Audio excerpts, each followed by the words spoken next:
Tá. Vou botar aqui o timer. Vocês estão vendo a minha tela? Eu estou. Sim.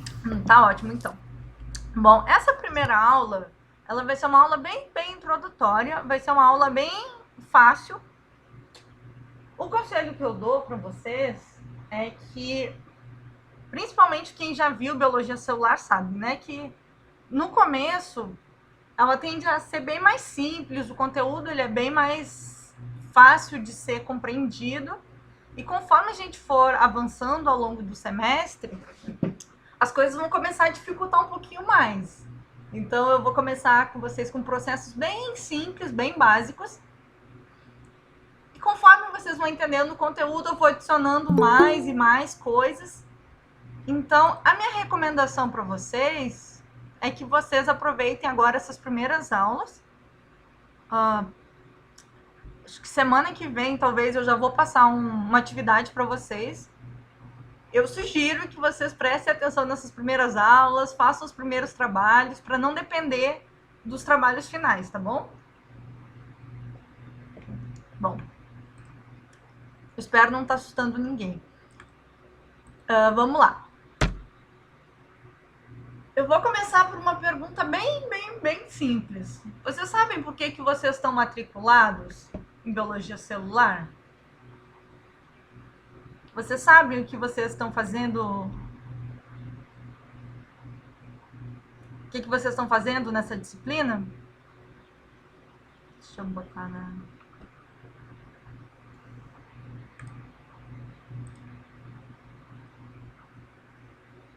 Deixa eu ver. Eu acho que para estudar um ser vivo desde o princípio, por exemplo, das células que... Alguém dá mais? Vocês não precisam ter vergonha, viu? Tá todo mundo aqui para aprender. O que o colega falou tá certo. Alguém quer complementar?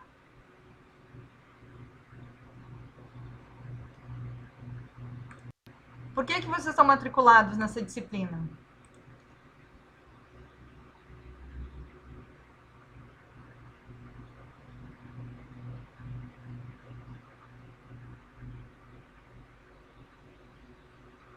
Deixa eu ver aqui. Vocês estão tímidos. Então, o que acontece?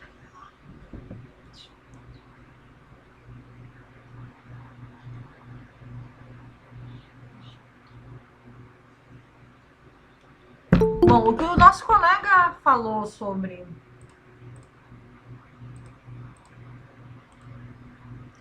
O que o nosso colega falou sobre o que a gente estuda em biologia celular e por que a gente está estudando biologia celular tá certo. Biologia celular vai remeter ao quê? A célula. Quando a gente pensa no organismo, quando eu falo no organismo, a gente pode pensar num animal ou, no caso dos agrônomos, por exemplo, a gente pode pensar num... soja? Pode ser soja, gente? Vocês querem outra planta? Vamos pensar no soja. Soja que dá dinheiro. A gente tem essa planta. Mas para vocês poderem entender exatamente como que aquela planta cresce, quais são os nutrientes que aquela planta precisa para se desenvolver, ou vamos pensar num bichinho. A gente tem um filhote de cachorro, a gente quer que esse filhote cresça.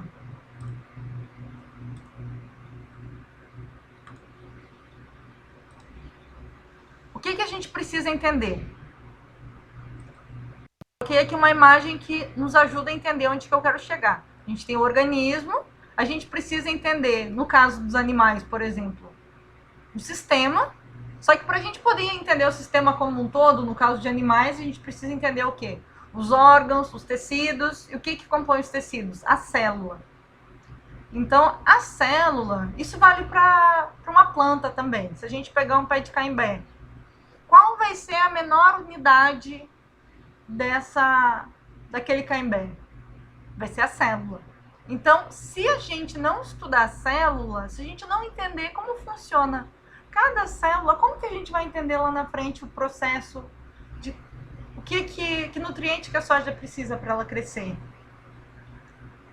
Então, é por isso que a gente está aqui. Porque a gente começa, vocês no começo do curso vão começar entendendo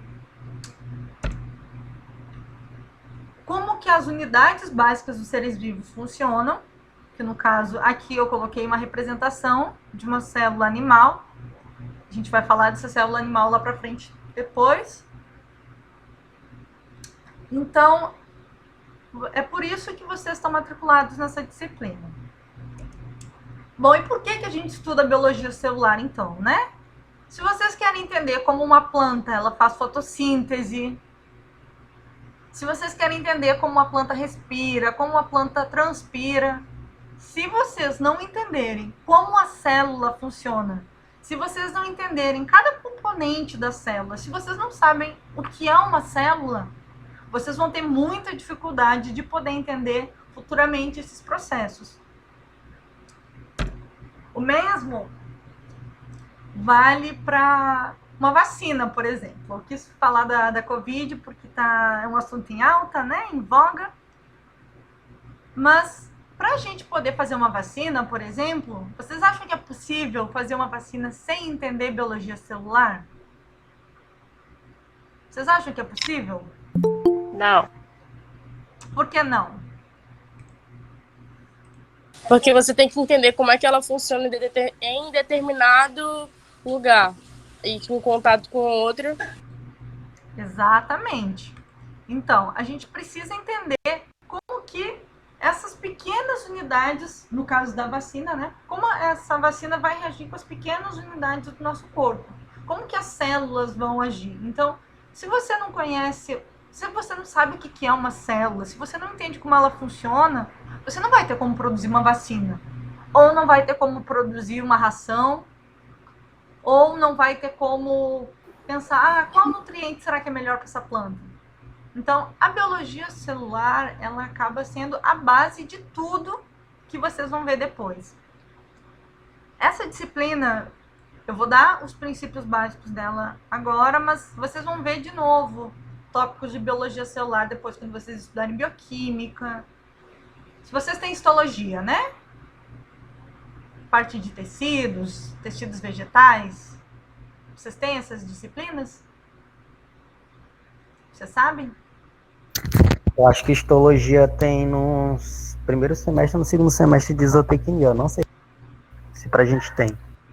Na agronomia eu acho que deve ter também. Mas fisiologia vegetal. Fisiologia vegetal é uma disciplina que a agronomia vai ter. Onde em fisiologia vegetal vocês vão trabalhar basicamente como funciona a fotossíntese, respiração celular.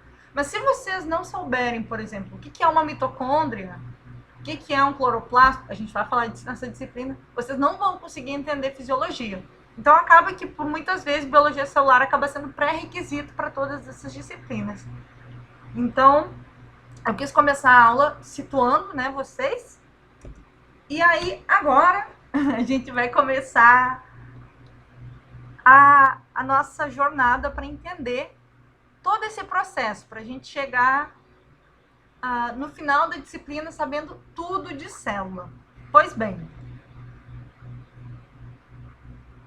o que é uma célula? Ou o que forma uma célula? A célula, ela é composta por átomos. Vocês lembram disso lá da química?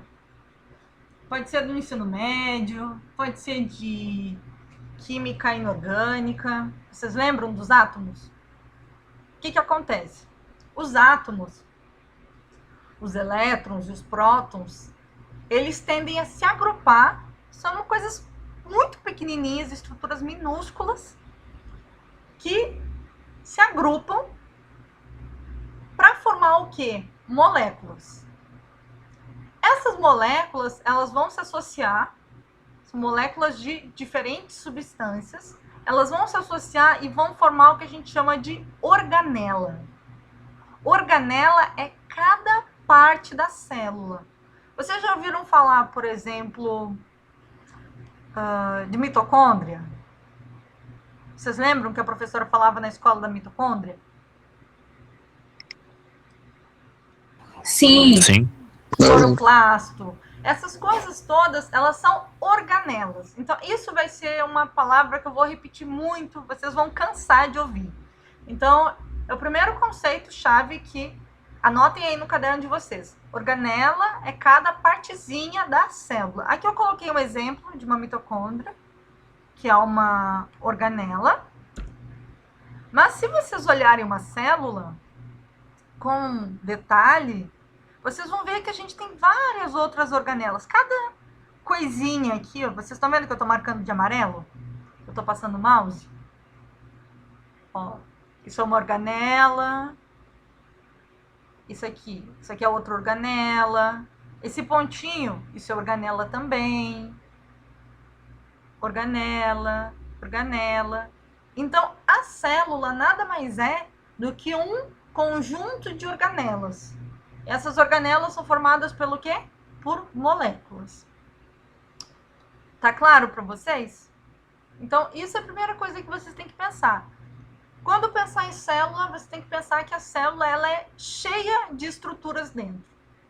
Ao longo da disciplina, hoje eu vou falar de modo geral de algumas organelas e depois, cada aula, a partir de março, vai ser sobre uma organela em específico. Então, a gente vai ter uma, às vezes, 2 aulas sobre só uma organela para entender tudo sobre elas. Tá, vamos lá. Eu falei que a célula é composta de organelas e as organelas são formadas de moléculas. Mas que moléculas são essas que formam as células? Bom, a primeira molécula que vocês têm que ter em mente que compõe uma célula é a água. Cerca de 70% da massa, eu botei aqui de seres vivos, mas das células, é água. Então, todas as células, elas são repletas de quê? De água. Ok, isso é fácil, né? Isso é simples.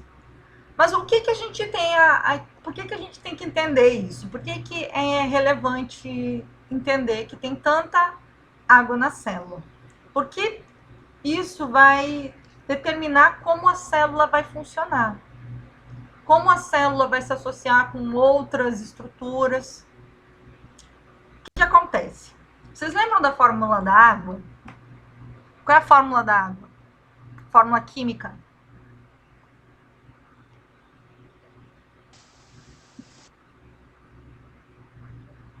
H2O. H2O, né? Eu tô aqui com a minha tela maximizada, então eu não consigo ver o chat. Se alguém estiver falando alguma outra coisa no chat, eu não tô conseguindo ver agora. Então, aqui eu coloquei uma representação da composição da água. A gente tem oxigênio. Vocês lembram? Oxigênio é um elétron. Hidrogênio é um elétron. Outro hidrogênio que é outro elétron. 3 elétrons que formam uma molécula. Lembrando que as moléculas formam o quê? As organelas, né? Vão formar as células. Bom, por que a gente está vendo isso aqui, então? Vocês estão vendo que a água ela tá ligada com o hidrogênio está ligado com o oxigênio aqui? Não sei se vocês lembram da química, mas essa ligação entre o hidrogênio e o oxigênio, ela é uma ligação extremamente forte e ela é chamada de ponte de hidrogênio. O que acontece? Como os átomos de hidrogênio, eles têm uma carga positiva, enquanto os átomos de oxigênio, eles têm uma carga negativa, a gente fala que essas moléculas, elas tendem a ser polarizadas. Tem muita energia envolvida. A gente tem elétron positivo, tem elétron negativo. Vocês precisam saber quem é positivo, quem é negativo? Não, isso não vem ao caso. O que vocês precisam saber sobre a água, em biologia celular, é que essa molécula, ela é eletricamente polarizada. Então, como ela é muito polarizada, ela vai se associar facilmente com qualquer outra molécula que tenha uma carga elétrica também. Por outro lado, quando a gente tem substâncias que não têm carga elétrica nenhuma, o que acontece? Essas moléculas sem carga elétrica nenhuma, elas não conseguem interagir com a água. Porque a água, ela é muito polarizada. É muito eletricamente polarizada. Ela tem muita energia. Mari, isso está muito confuso. Vamos para o mundo real? O que acontece? Quando a gente tem substâncias, moléculas que são eletricamente polarizadas, que têm elétrons positivos e negativos, e eles tentam se associar com a água, a gente tem o que a gente chama de substância hidrofílica, que são aquelas substâncias que se misturam com a água. Por exemplo, água e açúcar. A água, ela é eletricamente polarizada, tem íons positivos, tem elétrons e prótons. A gente tem o açúcar, que tem a glicose, que vai ter também íons e prótons. Elas são substâncias afins e a gente consegue ter uma ligação, elas se misturam. Agora, quando a gente tem substâncias sem carga elétrica, elas não conseguem se ligar. Dentre as substâncias que não têm carga elétrica, a gente pode falar dos óleos, por exemplo. Tanto é que óleo e água, eles não se misturam.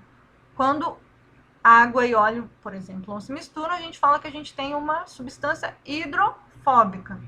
Hidrofóbica por quê? Tem fobia de água. A gente pode separar aqui, ó. Hidro vem de água, que fóbica, fobia. Então, substâncias hidrofóbicas são aquelas substâncias sem carga elétrica que não conseguem se associar com a água. E quando a gente fala em substância hidrofílica, fílica, a gente pode traduzir para um jeito meio...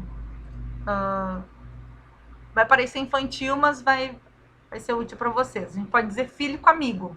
A gente tem as substâncias amigas da água. Então, substâncias hidrofílicas são aquelas substâncias que têm carga elétrica que conseguem se associar com a água. Por que eu estou falando isso para vocês? Por que eu não deixei esse assunto para trás? Esse assunto lá no ensino médio, né? Então, quando a gente for estudar a parte de membrana, quais são as estruturas que entram nas células, quais são as estruturas que não entram, saber se uma substância ela vai se misturar com a água ou não vai ser extremamente importante. Porque dependendo se a substância ela é hidrofílica ou se ela é hidrofóbica, a gente vai ter diferentes mecanismos que vão estar acontecendo.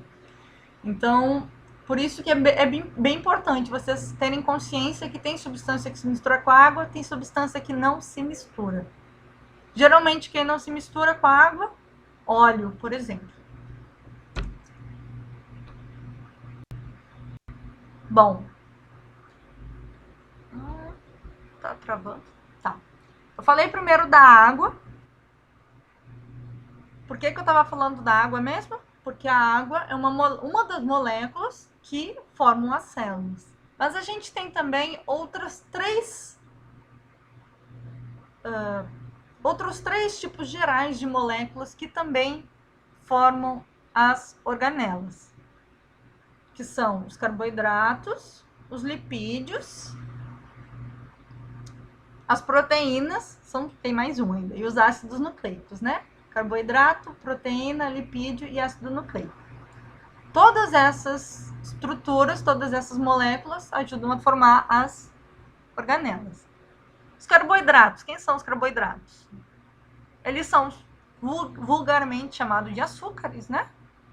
E aqui eu coloquei só a fórmula química para vocês, mas vocês não precisam decorar. Eu coloquei aqui mais a título de informação. E o que define o que é um carboidrato, né? Um carboidrato, pela definição química, são todos aqueles compostos, são todas aquelas moléculas que são compostas por átomos de carbono, hidrogênio e oxigênio. Lembrem, a água não tem carbono, né? A água só tem hidrogênio e oxigênio. Já os carboidratos não. O carboidrato tem carbono, hidrogênio e oxigênio. Vocês estão bem até agora? Sim. Deixa eu olhar aqui no tempo. Sim, professora. Não dá para levar. Tá. Então, falando dos carboidratos, eu quero que vocês me deem alguns exemplos de carboidratos aí, para ver se vocês estão afiados ou não. Vocês lembram o que é um carboidrato? Ah, questão de alimento? Pode pode ser alimentos. Um arroz. Arroz, o que mais? Quem que foi de carboidrato aí na turma? A farinha, Batata, Farinha, Leite, mandioca. batata. batata, o que mais? Vocês são muito saudáveis, gente. Batata doce. Tá melhorando. Amido. Amido. Celulose. Ninguém vai falar chocolate, não? Não sabia. Castanha. Castanha não, mas a gente vai falar depois da castanha. Castanha tem um porém aí no meio. Que Eu já ia mais? comentar. Que mais? Chocolate. Vocês não gostam de chocolate? gosto, né, Luciana? Macarrão, pizza, lasanha. Tá melhorando essa lista de vocês. Vocês começaram muito saudáveis, mas agora Professora, Oi. a gente coloca milho, arroz, mandioca, que são os convencionais que a gente conhece, né, no nosso Aham. cotidiano. Todos os que possuem trigo também vão ser considerados carboidratos. Sem contar alimentos com grande adição de açúcar também são carboidratos, como você já citou, né? Sim. E basicamente isso. Queria saber se o mel é considerado um. Mel pode ser. Pode ser porque ele tem frutose. Frutose não, é glicose. Então, todos os que são ricos em frutose, né, açúcar, trigo, amido, vão ser considerados carboidratos. Uhum. Eu coloquei aqui uma No caso, imagem. É tudo que é bom, gente. Lembra que tudo que é bom é carboidrato. Então, eu coloquei esse exemplo aqui só para não deixar tão abstrato para vocês, porque se a gente mostra essa fórmula, fica muito distante, né? Mas quando a gente começa a pensar que basicamente tudo que dá o quê? Fonte de energia. Tudo que dá energia, açúcar. Por exemplo, você no meio-dia lá, você vai sair da aula, você vai estar com fome, você vai comer, por exemplo, deixa eu pensar alguma coisa. Seria uma energia reserva? É, uma reserva de energia. Por exemplo, quando você sai da aula, se você comer só um peixe, você vai se sentir alimentado, vai se sentir...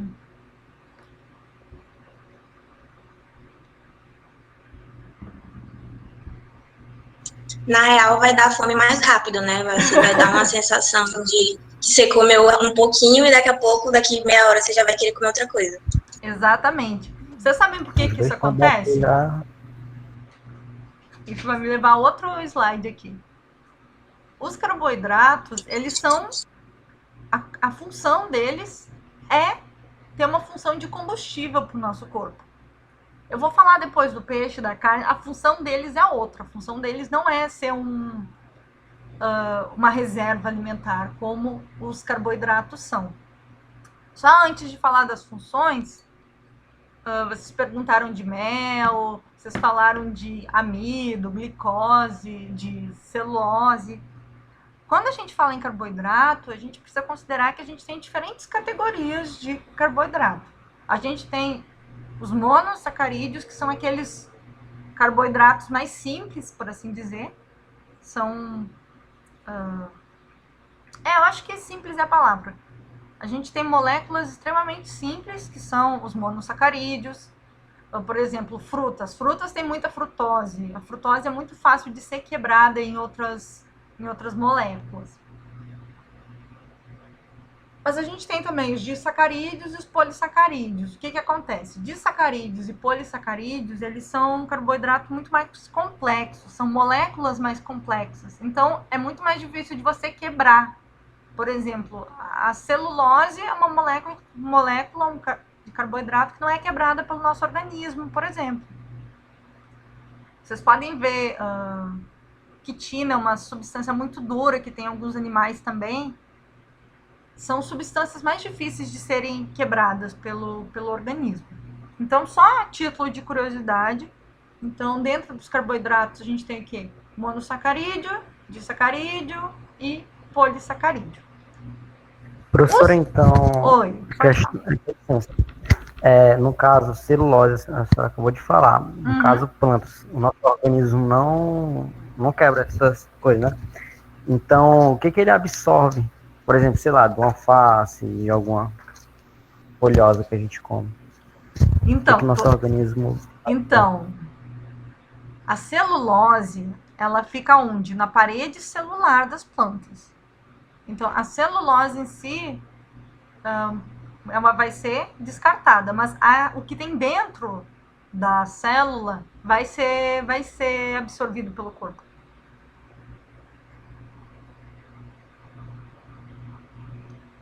Entendeu? Outras estruturas, outras substâncias que tem na célula vão ser absorvidos pelo organismo, mas a celulose em si não.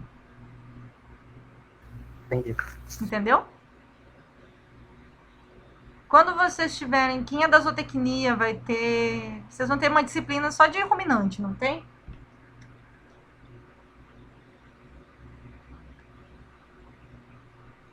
Eu tô chutando que vocês têm, porque na faculdade que eu fiz, quem fazia zootecnia tinha 2 ou 3 disciplinas só de ruminante. Tem sim, professora. Tem, né? Os ruminantes, eles têm todo um processo de digestão diferente. Eles têm a capacidade de digerir celulose, mas o sistema digestório deles é diferente, por exemplo, de outros mamíferos, como humanos, macacos.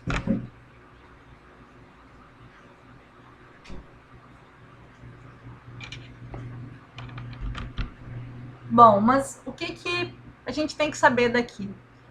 Os carboidratos, como a gente já falou antes, a principal função deles, é ser reserva de energia. É ser um combustível que vai permitir, por exemplo, vocês almoçaram de manhã, aí agora, quando deu 4 horas antes da aula, vocês comeram alguma coisa, vocês foram lá no quintal e pegaram uma manga, agora tem época de manga, né? Manga tem muita frutose. Comeram a manga e vieram para aula. A manga vai dar o quê? Combustível. Vocês não percebem que às vezes vocês estão há muito tempo sem comer, vocês podem chupar uma bala, um docinho. Vocês já vão se sentir melhores, né? Mais fortes. Por quê? As moléculas de carboidrato têm essa capacidade. Tem essa capacidade de dar força, de dar energia.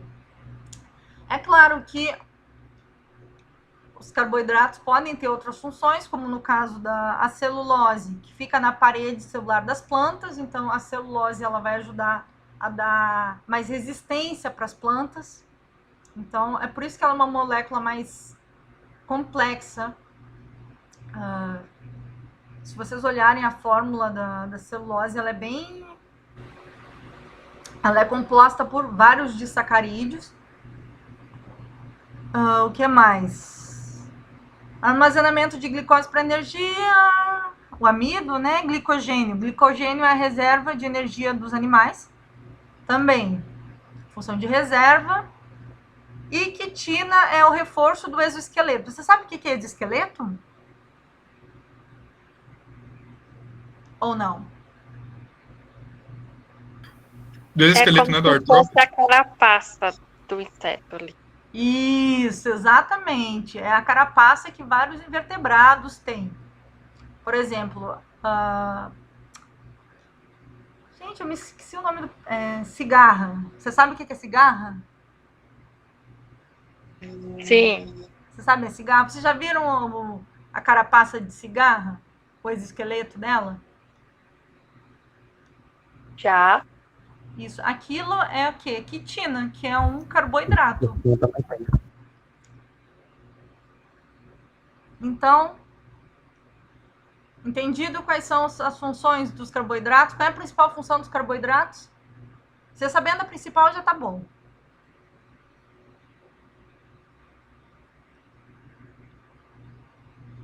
Qual é a principal, gente?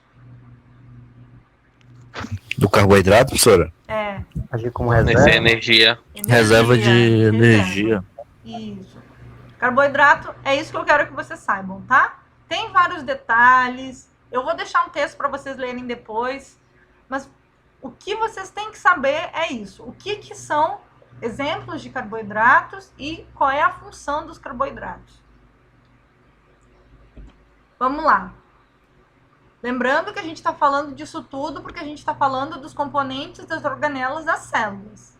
Então, a gente já falou que água é um componente, carboidrato é outro componente. Aí a gente tem agora o quê? Os lipídios. Quem são os lipídios? Os lipídios são as gorduras. Então, aqui eu coloquei antes a fórmula, o que caracteriza, né, um carboidrato. Aqui eu coloquei o que caracteriza um lipídio. Em geral, um lipídio ele tem uma cadeia longa e está ligada com carbono, 2 oxigênios e 1 hidrogênio. Isso a gente chama de carboxilo. Então, o que caracteriza, do ponto de vista da química ou da bioquímica, um lipídio é essa carboxila aqui. Eu vou tirar essa imagem para deixar vocês me responderem. Respondam aí, lipídios para mim.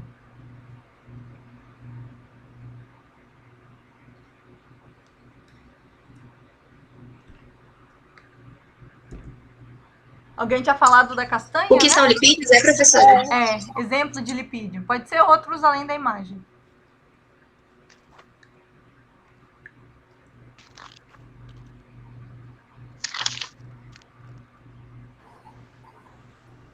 Fosfolipídios. Oi? Fosfolipídios. Isso, fosfolipídio é um exemplo de lipídio. O que é um fosfolipídio? É um fosfato que está ligado a lipídio. É uma molécula de fosfato que está ligado a uma molécula lipídica. Lembrando que, em suma, lipídios são gorduras. Vocês lembram que lá no começo eu falei que tem algumas substâncias que são hidrofóbicas, que não se misturam com a água? Os lipídios, em geral, estão dentre as estruturas que não se misturam com a água. Então, a gente tem o azeite. No caso, ácidos graxos, né, professor? Ácidos graxos, sim. Tem gente que usa como sinônimo, tem gente que não usa. Os ácidos graxos, fosfolipídios. Vamos lá, dentre as coisas que a gente conhece. Oi?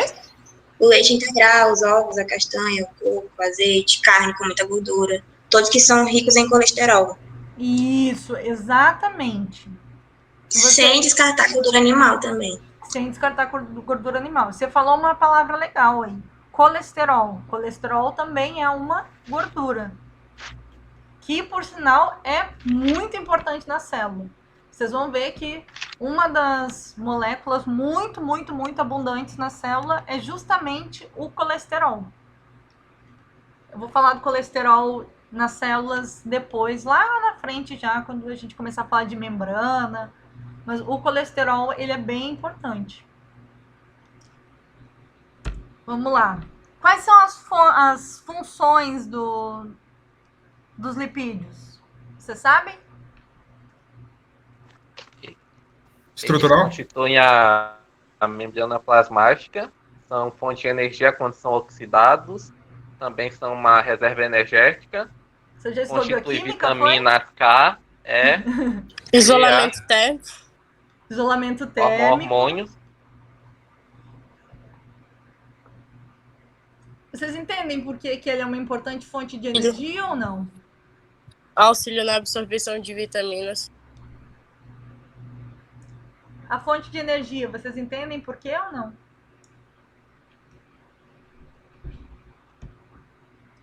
Bom, quando vocês fizerem bioquímica, vocês vão estudar isso bem detalhadamente. Mas, assim, em linhas bem gerais, o que acontece?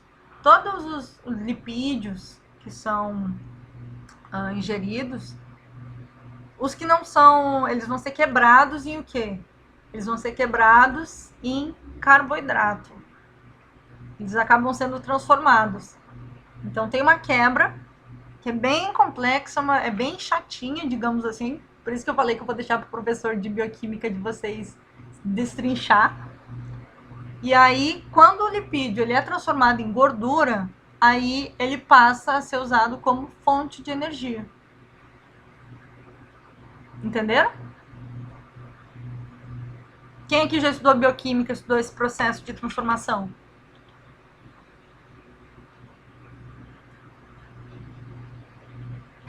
Eu, professora.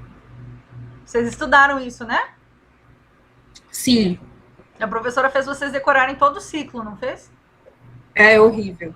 É um trauma. Assim, o que eu acho que é relevante vocês saberem é que a gordura ela vai ser quebrada em carboidrato. Esse ciclo todo realmente eu mesmo passo longe, assim. Aí o que mais, então? Tem a fonte de energia, a bicamada lipídica das membranas. Eu vou falar depois do que é membrana. Componente da membrana, como o colesterol e hormônios. Vários hormônios que a gente tem no nosso organismo são lipídios, né? Bom, já falamos de carboidrato, lipídio, água. Agora vem as proteínas. O que são proteínas, gente? A gente está praticamente numa aula de nutrição hoje.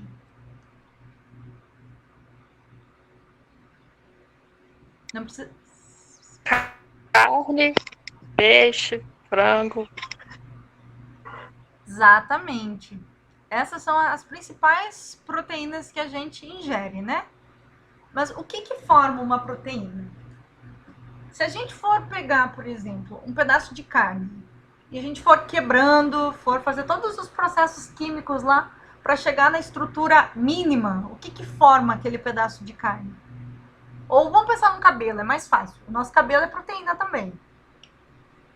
O que forma o nosso cabelo? Qual é a menor estrutura que forma o nosso cabelo? Os aminoácidos? São aminoácidos, exatamente. A gente pode pensar em aminoácidos como se fossem bolinhas. Fazer de conta que a gente tem um monte de bolinha de isopor. Cada bolinha de isopor é um aminoácido. Conforme a gente vai juntando as bolinhas de isopor, pegar um palitinho, a gente começa a juntar. Conforme vai crescendo essa cadeia, a gente fala que a gente tem peptídeo. Peptídeo nada mais é do que vários aminoácidos ligados. E quando a gente junta os peptídeos, o que a gente tem? Proteínas. Então, aminoácidos formam peptídeos e peptídeos formam proteína. Então, resumindo, proteína nada mais é do que uma cadeia muito longa de aminoácidos. Vamos pensar nas bolinhas de isopor. Se a gente juntar um monte de 20 bolinhas de isopor, a gente vai ter o quê? Uma proteína. Então, aqui eu coloquei um exemplo, uma imagem ilustrativa. Aqui, cada bolinha é um aminoácido, né? Se a gente começar a juntar, a gente vai ter os peptídeos e... Se a gente juntar vários peptídeos, a gente tem proteína. Aqui uma curiosidade para vocês. Alguém aqui usa whey protein, colágeno hidrolisado, essas coisas todas? Vocês sabem como que isso funciona? Eu uso whey protein, professor. Eu também. As meninas usam colágeno? Vocês são novos ainda, vocês não usam isso, né? Quando vocês forem mais velhos, vocês vão usar. Ou tem também... eu esqueci do nome para cabelo. Tem um parecido com colágeno, que é para cabelo, que as pessoas tomam. O que é esse whey protein que a gente toma, que vocês tomam? O que é o colágeno que as pessoas tomam? Os colágenos, quando a gente tem ou whey protein hidrolisado ou colágeno hidrolisado, a gente tem proteínas que passaram um processo de hidrólise, que a gente chama. Isso não vem em questão para vocês. E eles são quebrados em aminoácidos. Então, o que vocês estão tomando, quando vocês tomam ou whey protein ou colágeno hidrolisado, vocês não estão tomando a proteína. Vocês estão tomando os aminoácidos essenciais para o organismo de vocês. No caso do colágeno hidrolisado, cada cápsula vai ter os aminoácidos que formam o colágeno. E aí, o whey protein, eu nem sei exatamente quais são os aminoácidos que tem, mas se vocês olharem lá na embalagem, vai ter uma lista lá. Cistina, caseína, não lembro o nome dos outros que podem ter. Mas vai ser uma lista de aminoácidos. Aí vocês vão ingerir, quando for para o organismo de vocês, o organismo vai captar esses aminoácidos, que vai ser usado para quê? Para dar origem à proteína. Você sabia disso? Oi. Rapidinho, a senhora falou no colágeno, e aí eu queria tirar uma dúvida. Uhum. Existe colágeno de origem vegetal? Colágeno de origem vegetal.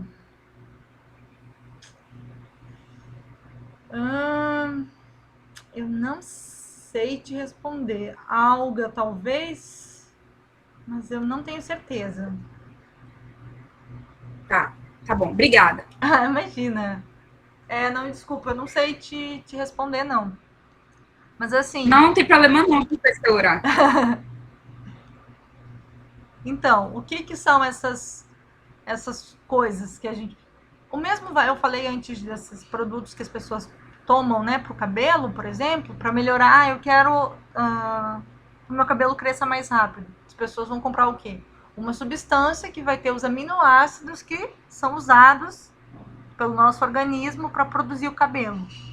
Então, isso que vocês estão tomando é o aminoácido que vai formar as proteínas. Eu coloquei aqui alguns exemplos de proteínas para vocês, vocês já tinham falado antes, né? A gente tem carne, que é proteína. A gente tem ovo, leite é considerado uma proteína, queijo. A gente tem alguns grãos, como grão de bico, por exemplo. Lentilha é proteína, salmão, peixes. E assim, quais são as funções das proteínas? As proteínas... Oi. Rapidinho, a moça perguntou sobre colágeno vegetal. Pelo que eu tinha visto recente, parece que não existe colágeno, porque ele vem de origem animal, né? E aí não tem como isso acontecer. Pessoas que são veganas, eles costumam procurar alimentos que fazem essa produção mais natural possível. No caso, eles procuram suplemento. Sim. Ou alimentos mesmo. Eu acabei de dar uma pesquisada, eu vi que o tomate, alimentos à base de soja, repolho, batata doce, esses possuem colágeno. Eles têm colágeno? É porque não existe uma forma direta de colágeno vegetal, então é mais puxado para isso, entendeu? Pelo que eu vi, né? Mas se você quer ingerir, por exemplo, você quer que o seu organismo produza colágeno, como eu falei, o que é o colágeno? Colágeno é uma proteína que é formada por aminoácidos. Se você tem todas as pessoas que têm uma dieta rica em diferentes proteínas, sejam elas vegetais ou animais, elas vão estar ingerindo diferentes aminoácidos e esses aminoácidos podem se combinar de diferentes modos no nosso organismo. Entendeu? Obrigada, pessoal. Interessante a tua pergunta. É porque, professora, eu tenho uma irmã vegetariana. Ela já é vegetariana tem uns 3 anos. E aí eu, arrumando, né, a casa dela, eu encontrei colágeno. Aí eu falei assim, tu tá tomando colágeno? Aí ela falou, tu é vegetariana e tá tomando colágeno. Aí ela, claro. Aí eu falei assim, tu não pode tomar colágeno. Eu discutindo. Aí por isso que eu vim perguntar agora. Obrigada, gente. Não teria que ver qual é a origem na embalagem. Mas eu acho que é bem provável que tenha origem animal, que ela consome. Eu chuto que a maioria desses produtos tem origem animal. Bom, as proteínas, diferente dos carboidratos, eu falei antes dos carboidratos, né? Que se a gente come, por exemplo, um arroz e um feijão no almoço, a gente vai estar saciado. Se a gente comer só um peixe, por exemplo, alguém falou que logo a gente vai ficar com fome, né? Por quê? Porque não é uma função da proteína atuar como reserva. Proteínas não são reserva de energia. As proteínas, elas têm outras funções no nosso organismo. Então, Muitas proteínas, elas vão atuar dentro da célula. Por exemplo, eu coloquei aqui uns exemplos bem gerais, mas vocês não precisam se preocupar em memorizar isso nem nada, é só para vocês saberem. As proteínas, elas podem atuar como proteína de defesa, por exemplo, no nosso organismo. Elas podem atuar como proteína motora, ajudando no movimento da célula. Elas podem atuar como proteína receptora, atuando na comunicação entre as células. Vocês vão ver ao longo da disciplina que as células, elas se comunicam entre si. O que mais? A gente tem proteína estrutural que fornece o suporte estrutural. O que é esse suporte estrutural aqui? São os músculos. Então, a proteína, ela acaba ajudando na sustentação tanto das pessoas, dos animais, e elas também participam de reações químicas, como aqui nessa disciplina, em biologia celular, a gente não vai entrar nessa parte aqui de proteínas catalisando reações químicas. Isso vocês vão ver em bioquímica. Mas isso aqui tudo de atuação no movimento celular, comunicação celular, tudo isso a gente vai ver ao longo do semestre. Bom, então tá, recapitulando, o que compõe as organelas das células? Água, carboidrato, lipídio, proteína. Da onde que a gente obtém essas moléculas que a gente precisa para o nosso organismo? Da onde que a gente obtém essas moléculas?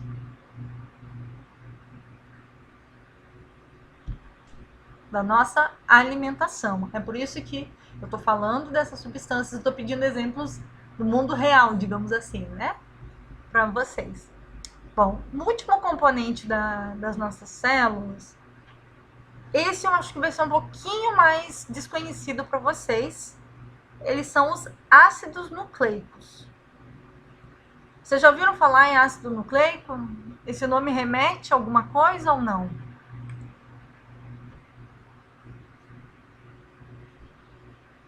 Alguém sabe o que é um DNA, RNA. Exatamente. Então, os ácidos nucleicos, ele é um nome bem geral que a gente dá para moléculas que são formadas por nucleotídeos. O que são nucleotídeos? Nucleotídeos, em geral, eles são formados por moléculas de fosfato, de açúcares, lá de carboidratos e bases nitrogenadas. Esses nucleotídeos, eles vão se juntando. Eu botei uma outra imagem aqui. Isso aqui é um nucleotídeo. Então, a gente tem um fosfato, um açúcar e uma base nitrogenada. Quando a gente tem vários desses nucleotídeos ligados, como aqui, ó, quando eles começam a se ligar, o que a gente vai ter? Um ácido nucleico. Então, um nucleotídeo, lembrando, é isso aqui.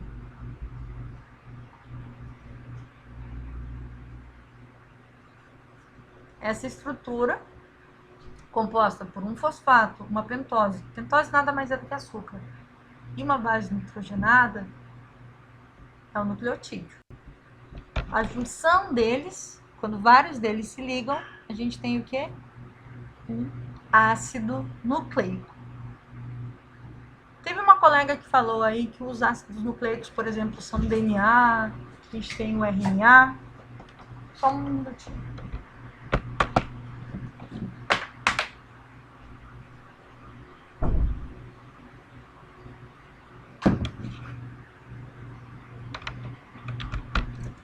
Então, o que acontece?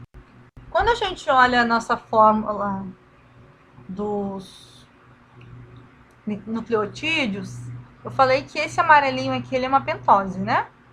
Só que essa pentose, esse açúcar, ele pode ter duas composições químicas diferentes. Ou ele pode ser composto por uma ribose ou uma desoxorribose. São dois açúcares com uma fórmula química gigantesca que não importa pra gente.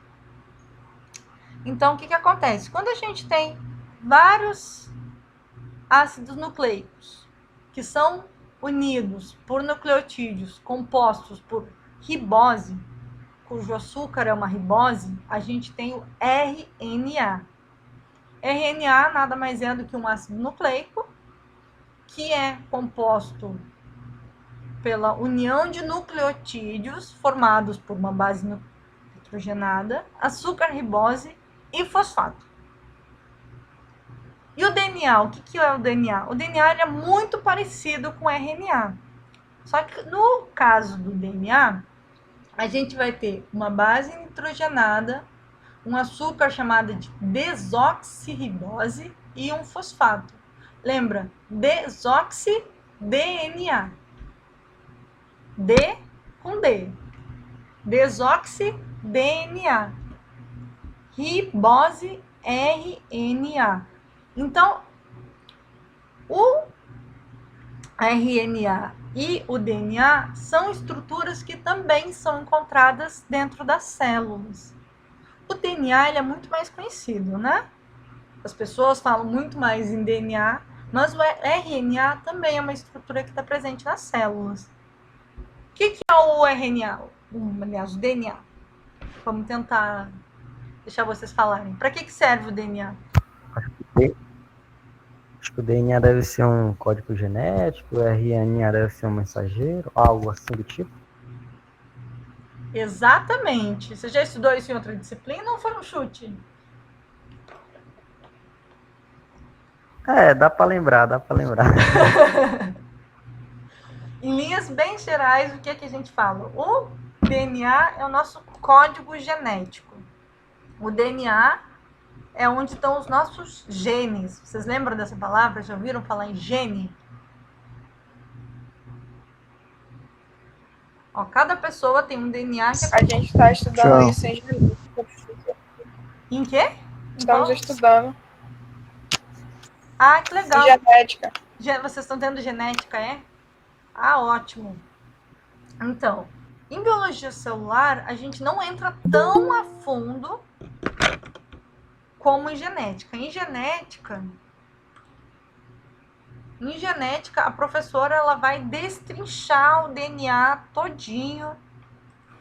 A professora vai literalmente pegar cada estrutura do DNA e espichar para vocês verem como que os processos estão acontecendo lá dentro. Aqui em biologia celular, a gente vai falar mais em padrões gerais. Então, a gente não vai entrar tão a fundo como a professora de genética de vocês está entrando. Vocês estão tendo genética no primeiro semestre?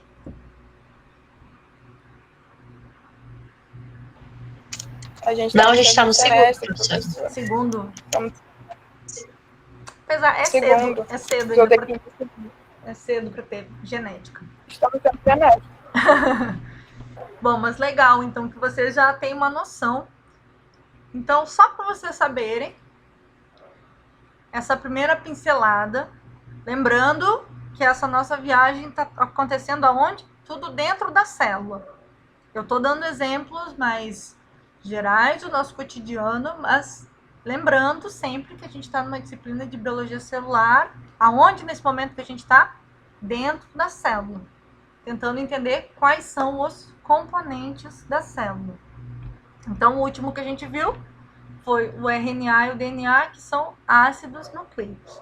O RNA ele tem uma função de mensageiro, que vocês vão estudar também em genética. Na minha disciplina, eu não vou falar do papel de mensageiro dele. O RNA ele seria uma equivalente de carteiro da célula. Se a gente fosse dar uma função, se a gente fosse dar uma profissão para cada componente da célula, a gente poderia dizer que o RNA ele é o carteiro, ele leva a mensagem de uma organela para outra. E o DNA não. Professora. Oi. Tá se falando muito, né, RNA nessa produção da vacina na Covid-19. Sim. Sim.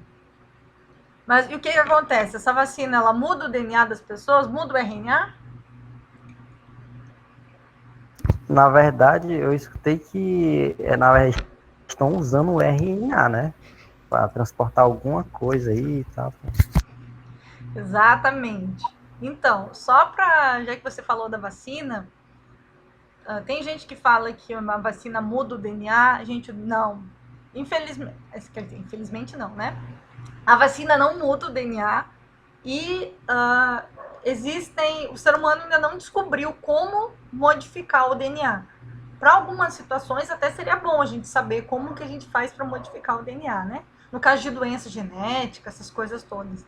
Mas então, já que o colega falou, a vacina não muda o DNA. E o RNA que ele está falando é esse aqui. É usado RNA mensageiro do vírus para levar a informação sobre a composição do vírus para os anticorpos das pessoas. É por isso que o RNA é usado. Ele é usado como carteiro para levar a informação do vírus, o vírus já morto,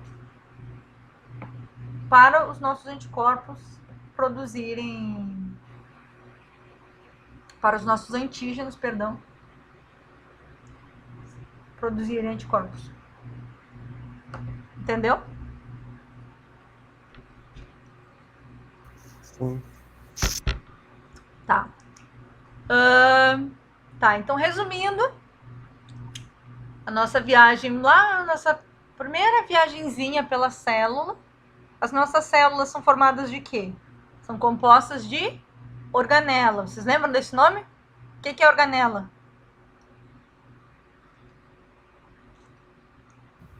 Cada parte da célula. Cada parte da célula, né? Oi? Cada compartimento que compõe a célula? Exatamente. Cada compartimento que compõe a célula, por exemplo, complexo de Golgi, ribossomo. Eu estou falando só como exemplo agora. A gente vai falar mais disso nas próximas aulas. Vocês não precisam se sentir pressionados a decorar nada. Mas só para vocês saberem, organelas como mitocôndria, cloroplasto, complexo de Golgi, ribossomo, lisossomo, peroxissomo, são todas estruturas que compõem a célula. Essas organelas são feitas de quê? Basicamente, água, carboidrato, lipídio, proteína e ácido nucleico. Então, se você olhar uma célula e quiser saber exatamente qual é o componente químico dela, vai ter outra coisa? Pode ter algumas outras coisas, mas água é 70%, depois é carboidrato, lipídio, proteína e ácido nucleico. Tá bom? Vocês têm alguma dúvida?